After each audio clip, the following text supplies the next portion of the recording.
होली की आत्मा। बचपन से शहर में रहने वाला मनोज इस साल होली की छुट्टियों में अपने गांव दुर्गापुर वापस आता है, जहां उसे देख पूरा गांव खुशी से झूम उठता है। जब गया था तब इतना सा था और अब देखो कितना बड़ा हो गया है। हाँ सरपंच जी, जब मैं गया था तब आप भी बहुत जवान थे और अब देखो कितने बूढ़े हो गए हैं आप।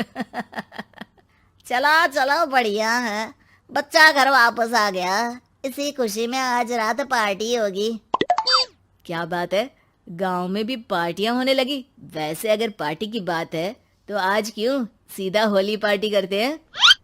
होली पार्टी की बात सुन चहल पहल में अचानक सन्नाटा छा जाता है, जिसे देख मनोज को कुछ अजीब लगता है, लेकिन तभी सरपंच बात पलट देता है। अब बहुत देर हो गई, चलो सब अपने घर चलो, पार्टी के बारे में कल सोचेंगे।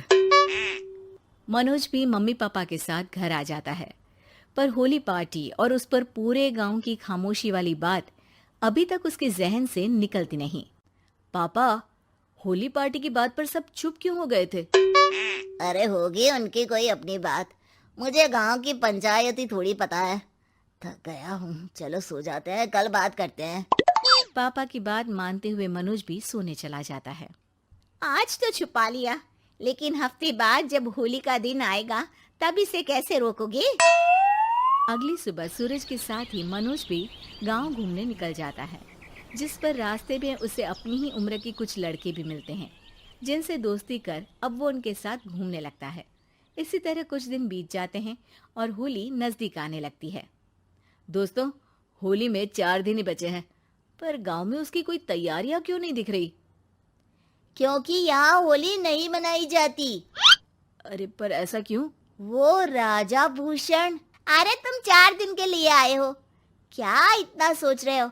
चलो कुछ खाने चलते हैं। इसी के साथ एक बार फिर होली की बात को टलते हुए देख मनोज को शक होने लगता है। वो घर पहुंचते ही इंटरनेट पर अपने गांव और राजा भूषण के बारे में जानकारी निकालने लगता है। क्या? मुझे आज तक ये नहीं पता था। ऐसा कैसे? किसी ने मुझे कुछ बताया क्यों नहीं? सारी जानकारी लेने के बाद मनोज गांव वालों या अपने मम्मी पापा से कुछ पूछे बिना खुद ही उसकी सच्चाई के बारे में छानबीन करने लगता है, जिसके चलते वो राजा भूषण की हवेली में पहुंचता है। वाह, क्या हवेली है यार। पर क्या यहाँ सच में कोई भूत है? हेलो भूत जी, कोई है क्या? हम इस साल गांव में होली सेलिब्रेट कर रहे हैं, क्या आप उस पर थोड़ा इंटरव्यू देंगे? मनोज के ऐसा बोलते ही गांव में तूफान उठ जाता है और हवेली में रखी सारी चीजें हिलने लगती है। एक अदृश्य शक्ति मनोज को धक्का देकर हवेली से बाहर निकाल दरवाजा बंद कर लेती है। ये सब देख मनोज हैरान रह जाता है। क्या अभी मुझे हवा ने धक्का देकर बाहर निकाल दिया? मेरे होते हुए इस गांव में कभी होली नहीं मन सकती, इसलिए दोबारा ऐसी कोशिश भी मत करना, अंजाम बुरा होगा। आवाज सुन मनोज हैरानी से इधर उधर देखने लगता है, पर उसे कोई दिखाई नहीं देता। वो गांव वापस आ जाता है, जहां तूफान की वजह से सब कुछ तहस महस हो चुका होता है। आखिर ये तूफान आया कैसे? ना ऐसा कोई मौसम था और ना ही हमने होली का त्योहार मनाने की बात की थी। सरपंच की बात पर कोई रिएक्शन दिए बिना मनोज चुपचाप अपने घर चला जाता है। इस तरह देखते ही देखते होली का दिन भी आ जाता है और मनोज रंग लेकर गांव में निकल जाता है, लेकिन गांव पूरी तरह खाली होता है। अरे त्योहार का दिन है, धूमधाम की जगह मातम क्यों मनाया हुआ है? मनोज की आवाज सुन सब अपने घर की खिड़कियां खोल के घर के अंदर से ही उसे वापस जाने के लिए कहने लगते हैं, पर वो किसी की नहीं सुनता।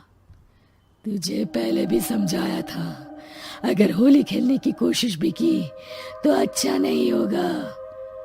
अरे बात मान लो बेटा, तुम्हें सच नहीं पता। मुझे सब पता है। सालों पहले इस राजा ने एक अंधविश्वास फैलाया और आप लोग आज तक उसे मानते आ रहे हो। अरे बेटा, जब तुम पैदा भी नहीं हुए थे उससे भी बहुत पहले से इस गांव पर होली का श्राप है। अगर गांव में होली का त्योहार मनाया जाता है तो प्रलय आना पक्की बात होती है। राजा भूषण इस सब में नहीं मानते थे और त्योहार मनाने लगे, जिसके चलते होली वाले ही दिन पहले उनके बेटे की और फिर उनकी मृत्यु हो गई। तभी से गांव की रक्षा के लिए उनकी आत्मा उस हवेली में रह रही है। सबकी बातें सुन मनोज उलझन में पड़ जाता है। सोचना भी मत मनोज, अगर तुमने इस परंपरा को तोड़ने की कोशिश भी की तो उसका परिणाम इस गांव और गांव के लोगों के लिए अच्छा नहीं होगा। मुझे भी यकीन नहीं हो रहा कि आप लोग एक बेतुकी बात को मानकर सालों से रंगों के त्योहार को मातम की तरह मनाते आ रहे हो। मनोज किसी की कोई बात ना मानते हुए पूरे गांव में रंग बिखेर देता है, जिसके तुरंत बाद वहां तूफान के साथ बिजलियां गरजने लगती है। अचानक मौसम में ऐसा बदलाव देख जहां मनोज कंफ्यूजन में आ जाता है, वहीं गांव वाले डर से सहम जाते हैं।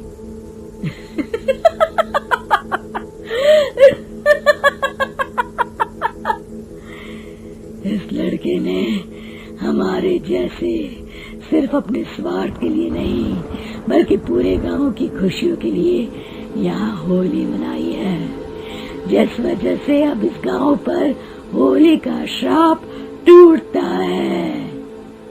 ऐसा बोलकर राजा का भूत वहां से गायब हो जाता है, जिसके बाद गांव के लोग धूमधाम से होली मनाते हैं। खुशियों के रंग गांव में बिखरे ही होते हैं कि अगली सुबह अचानक मनोज कहीं गायब हो जाता है और एक बार फिर गांव में होली का नया राज शुरू हो जाता है।